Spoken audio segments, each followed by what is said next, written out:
دنیا میں سب سے زیادہ کمزور وہ شخص ہوتا ہے جو اپنے بارے میں خوش فہمی کا شکار ہوتا ہے،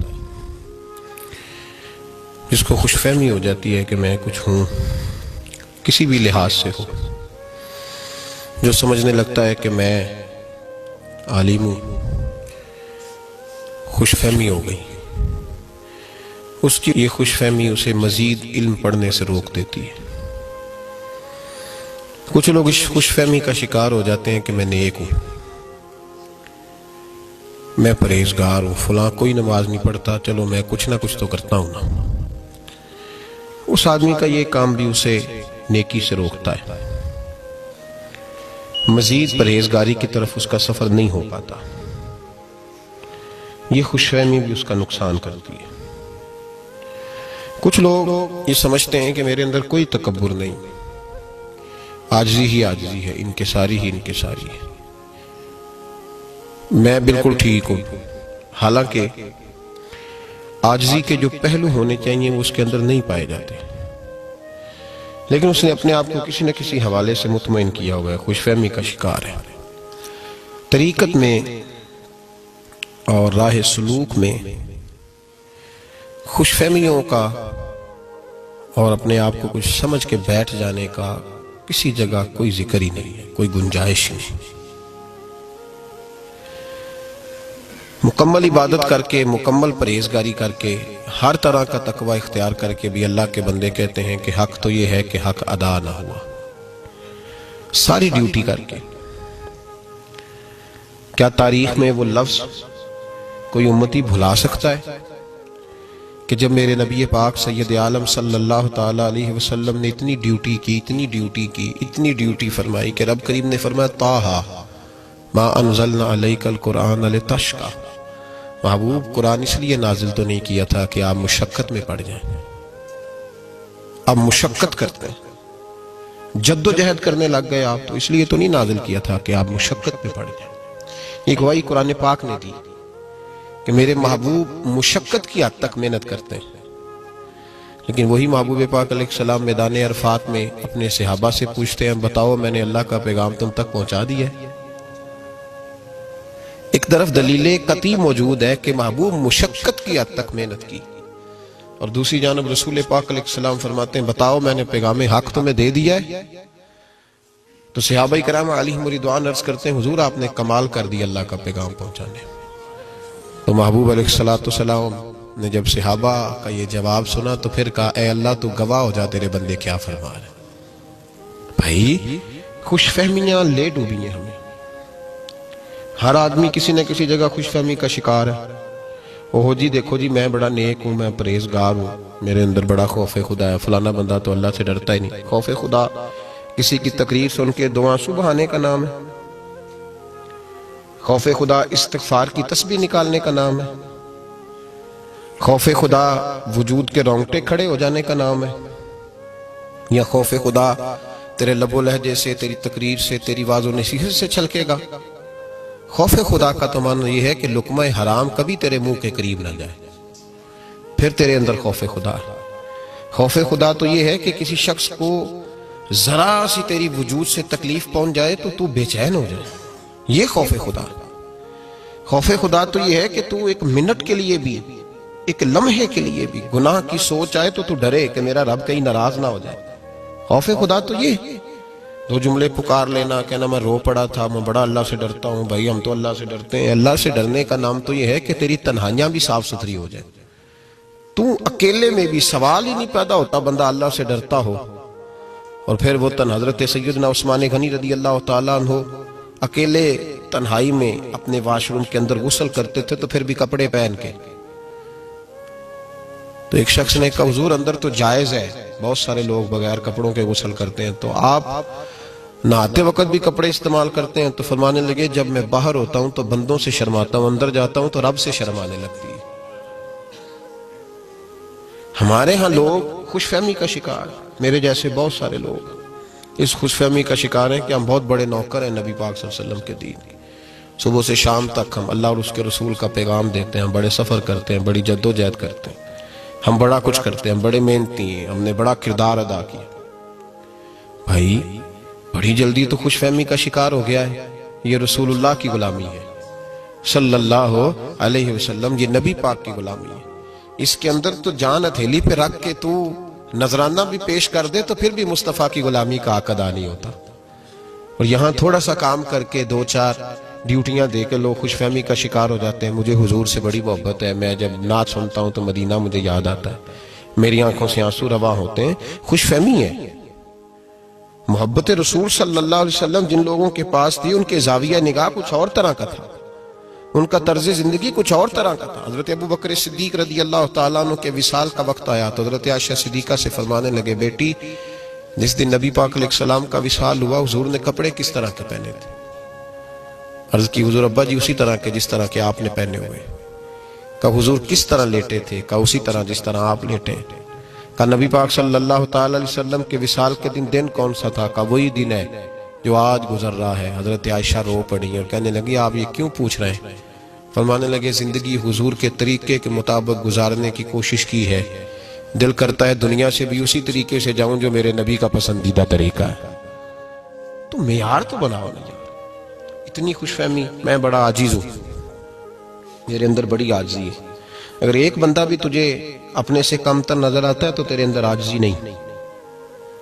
ایک بندہ اگر تجھے اپنے سے کم تر نظر آتا ہے، تجھے چھوٹا دکھائی دیتا ہے کہ یہ مجھ سے کم اخلاق والا ہے، میں اس سے نمازوں میں نیک ہوں، صدقات و خیرات اس سے زیادہ کرتا ہوں، ایک بندہ بھی سوچ کے بات کر رہا ہوں، ایک بندہ بھی اگر تجھے اپنے سے کم نیک نظر آتا ہے تو پھر تیرے اندر عاجزی نہیں. پھر جا کے علاج کر. حضرت عمر فاروق رضی اللہ تعالیٰ عنہ ارشاد فرمایا کرتے تھے اگر قیامت کے دن اعلان ہوا نا سارے لوگ بخشے گئے ہیں، ایک بندہ رہ گیا ہے جس کے لیے دوزخ کا فیصلہ ہے، تو فرمایا مجھے ڈر لگتا ہے وہ عمر ہوگا. اتنی عاجزی کہ وہ گناہگاروں کی لسٹ میں اپنے آپ کو سب سے آخر میں شمار کرتے ہیں. اور یہاں لوگ کہہ دیتے ہیں فلانا دیکھو نا، کبھی اس کو میرے جیسا بندہ بھی بول کے کہتا ہے فلاں بندے کو کبھی مسجد آنے کی توفیق نہیں ہوئی، تجھے شرم آنی چاہیے. تو اپنی حیثیت کا تعین تو کر، تیری اوقات ہے تو اللہ کے گھر میں داخل ہو سکے. اس کی کرم نوازی نہیں کہ کروڑوں لوگوں میں چن کے تجھے اس نے سجدے کی توفیق عطا کر دی. تو طنز کرتا ہے کہ فلانا بے نمازی ہے. خوش فہمیاں روز کی بنیادوں پر، ہماری خوش فہمیاں روز کی بنیادوں پر بڑھتی چلی جا رہی. میں بڑا محبوب ہوں، میں بڑا محبوب ہوں نبی پاک صلی اللہ علیہ وسلم کا، میں اپنے شیخ کا بڑا فرما بردار ہوں، میں بڑا تابعدار ہوں.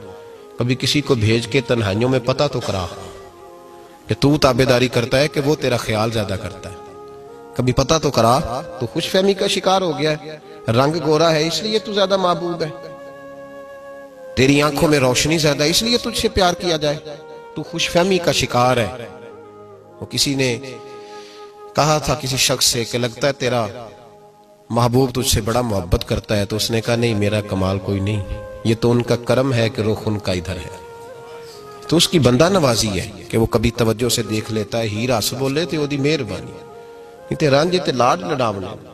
ہمارا یہ حال ہو گیا خوش فہمی کا شکار. میرا پہلا نمبر ہے، میں خدمت گزار ہوں، میں تابعدار ہوں. کوئی ایک بندہ کمزور حوالہ دکھائے کہ کبھی حضرت بلال نے کہا ہو میں نے نبی پاک کی نوکری کی. کمزور بات دکھائے نہ کبھی، وہ نکال کے کوئی دکھائے.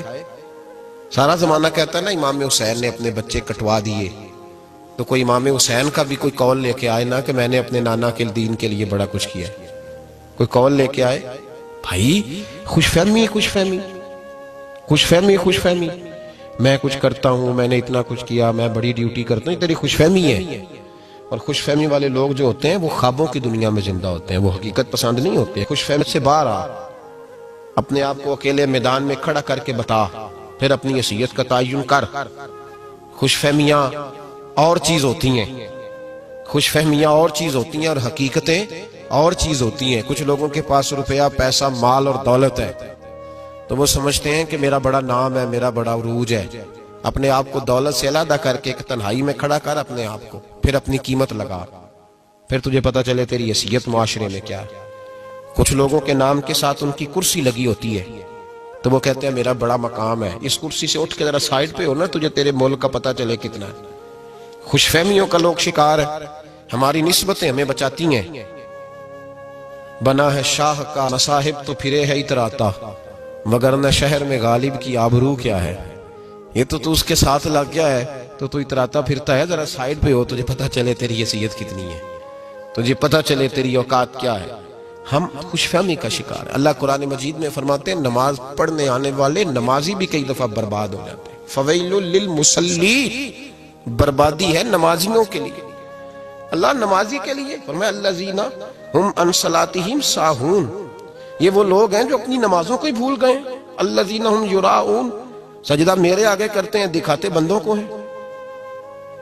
فویل للمصلین، ان نمازیوں کے لیے بربادی ہے. یہ خوش فہمی میں نہ رہے کہ ہم لمبا سجدہ کرتے ہیں، ہم تو سجدے میں جاتے ہیں تو لوگ ہمیں دیکھتے ہیں. بھائی نہیں، تو خوش فہمی کا شکار ہے. اس چنگل سے باہر نکل، ایک سائیڈ پہ ہو، تجھے پتہ چلے تیری حیثیت کیا ہے. عاجزی انکساری اور چیز کا نام ہے، اور چیز کا نام ہے. اور تکبر اور غرور میں مبتلا رہنا اور خوش فہمیوں کے جنگل میں اپنے آپ کو مسافر رکھنا اور کہنا میری بڑی بات ہے.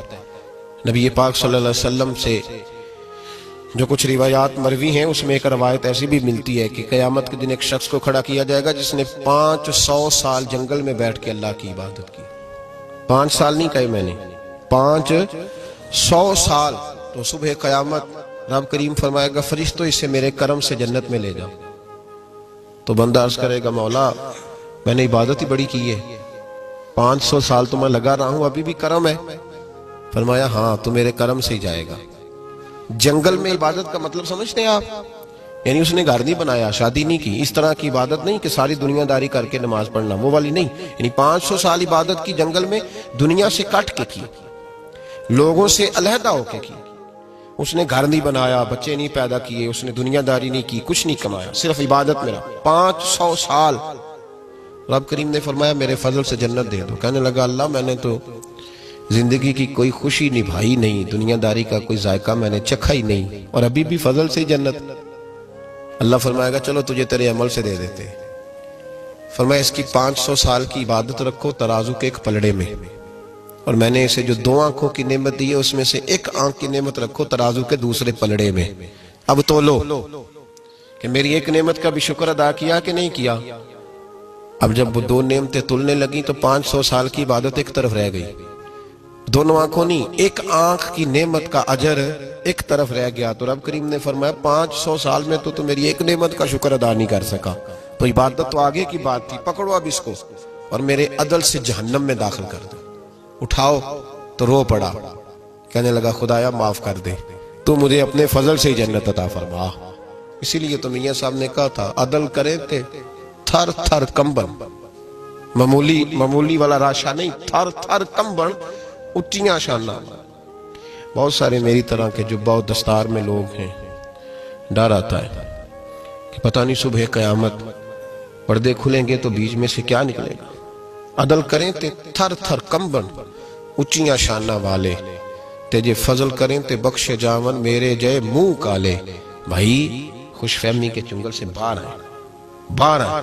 جو لوگ ڈیوٹیاں کرنے والے تھے وہ ڈیوٹیاں کرتے رہے، انہوں نے خوش فہمیاں نہیں دکھائیں کہ بڑی بات ہے جی، کیا بات ہے، کس طرح کا رویہ، کس طرح کی انداز ہے. وہ لوگ اپنی حیثیت میں رہے اور حقیقت کی طرف انہوں نے دیکھا کہ میں جو ہوں مجھے اس کا پتہ ہے، مجھے اس کی خبر ہے. تو لہٰذا یہ خوش فہمی جو ہمیں بڑی جلدی ہو جاتی ہے نا، نماز پڑھ کے عبادت کر کے داڑھی رکھ کے روزہ رکھ کے ہم بڑے عبادت گزار، اس سے باہر آئے، اس سے باہر نکلیں، حقیقت کی دنیا میں آ کے کھڑے ہوں اور اپنی زندگی کی کوتاہیاں اور نیکیاں کبھی اکٹھی شمار کر کے دیکھیں، پھر دیکھیں آگے کون سی چیز نکلتی ہے. اور اس کے ساتھ جو سب سے ضروری چیز ہے وہ یہ ہے کہ اپنے آپ کو تبدیل کریں. خوش فہمی رہے گی نا تو نقصان ہوگا. نبی پاک سید عالم صلی اللہ تعالی علیہ وسلم کے غلاموں میں سے ایک درویش بزرگ گزرے ہیں تو وہ فرمایا کرتے تھے میں کبھی نبی پاک کی عطائیں ایک طرف رکھوں نا، عطائیں تو میرا دل کرتا ہے میں ساری عمر بھی درود و سلام پڑھوں تو مصطفیٰ کی ایک عطا کا بدلہ نہیں ہو سکتا. ساری عمر بھی درود پڑھتا رہو تو حضور کی ایک عطا کا وہ جواب نہیں ہو سکتا. تو ہم خوش فہمیوں کے جنگل میں اور میں بڑی ڈیوٹی کرتا ہوں، اس چیز سے باہر آئیں، حقیقت کی طرف توجہ کریں. یہ خول ہے خوش فہمی کا، اس خول سے باہر نکلیں. حقیقت اگر آپ علم سیکھنا چاہتے ہیں تو پہلے آپ کو یہ ماننا تو پڑے گا نا کہ میرے پاس علم نہیں. اگر آپ کا پہلے دعویٰ ہے کہ میں سیانا تو بہت ہوں، چلو اگر آپ کے پاس میرے سے زیادہ کوئی سمجھداری والی بات ہے تو مجھے سمجھا دیں، تو پھر کیسے علم ملے؟ اگر آپ نیکی کے راستے پہ چلنا چاہتے ہیں تو اس کے لیے پہلے آپ کو یہ تو ماننا پڑے گا میرے اندر کوئی کوتاہی ہے۔ تو اگر آپ کوتاہی نہیں مان رہے تو پھر ہدایت کا سوال کیسا؟ اور اگر آپ ابھی منزل میں ہیں، رستے میں ہیں، تو پھر آپ کو اس رستے کے لوازمات تو پورے کرنے پڑیں گے۔ میں ایک سفر پہ تھا، ایک صاحب کہنے لگے آپ کتنے گھنٹوں میں پہنچ جائیں گے؟ تو میں نے کہا جب چلیں گے پھر تو پہنچ ہی جائیں گے، لیکن کب؟ جب چلیں گے۔ لیکن اگر چلیں گے نہیں تو ایک آدمی کہتا ہے جی میں نے نیک بننا ہے، عبادت گزار بننا ہے، اللہ کا پسندیدہ بندہ بننا ہے، رہنا میں نے گھر میں بیٹھے ہیں، مسجد نہیں آنا میں نے، وہ اللہ بڑا مہربان ہے، یہی مجھے دے دے گا سارا کچھ۔ نبی پاک صلی اللہ علیہ وسلم نے فرمایا وہ سب سے بڑا بیوقوف ہے جو اللہ کی نافرمانی بھی کرتا ہے اور اس کی رحمت کی امید بھی کرتا ہے، وہ تو بیوقوف ہے۔ تو پہلے رحمت کا سبب بننے والے کام تو کر، تو مزاج کو بدلیں۔ یقین کریں ہمیں خوش فہمی ہے، خوش فہمی، دھیلا پلے نہیں، لیکن پورا میلہ دیکھنے کا شوق ہے، دھیلا نہیں پلے۔ وہ خدا کے بندے پہلے کوئی کمائی تو کر، پہلے کوئی جد و جہد تو کر، تو اپنی اذیت کا تعین تو کر، تو اس خوش فہمی سے باہر تو آ، پلٹ کے دیکھ تو صحیح۔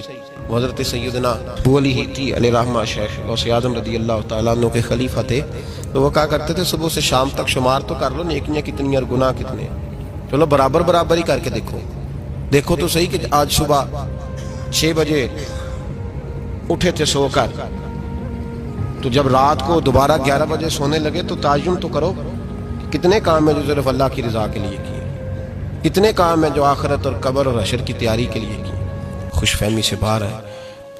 ایک بچہ ایک دفعہ مجھے کہنے لگا مذاق میں، جب بچے مدارس میں پڑھتے ہیں تو پھر وہ شغل بھی کرتے ہیں نا، تو ایک طالب علم مجھ سے کہنے لگے، ہم اس وقت پڑھا کرتے تھے، تو بچے تھے مدرسے کے، کہنے لگے میں اپنے گھر والوں سے کہتا ہوں میری کر لو عزت، میں نے 10 بندے جنت میں لے کے جانے۔ کہ پیچھے ہمارے استاد کھڑے تھے تو وہ رو پڑے، کہنے لگے بیٹے تو نے بڑی بات کر دی ہے، اس طرح نہ کر، اتنا رویہ ٹھیک نہیں ہے، اتنا بڑا ہی تو نے دعویٰ کر دیا ہے، اتنا بڑا ہی۔ فرمایا بتا قرآن کے حقوق تو نے ادا کیے ہیں ساری زندگی؟ تو اگر قرآن پاک نے تجھے روک لیا کہ مولا اس نے حق ہی ادا نہیں کیا، تو پہلے اپنا تو خیال کر۔ ہمارا یہ رویہ ہے، آپ یقین کریں یہاں تو شفاعت کرنے والے گلیوں میں ہر پیر کہتا ہے تو میرے پیچھے لگ جا تو جنت سامنے دستی پئی ہے۔ او بھائی تو پہلے اپنا تو تعین کر، یہ سخت مسئلہ ہے، اس میں غور تو کر، نسبت کام آئے گی، اس میں شک کوئی نہیں۔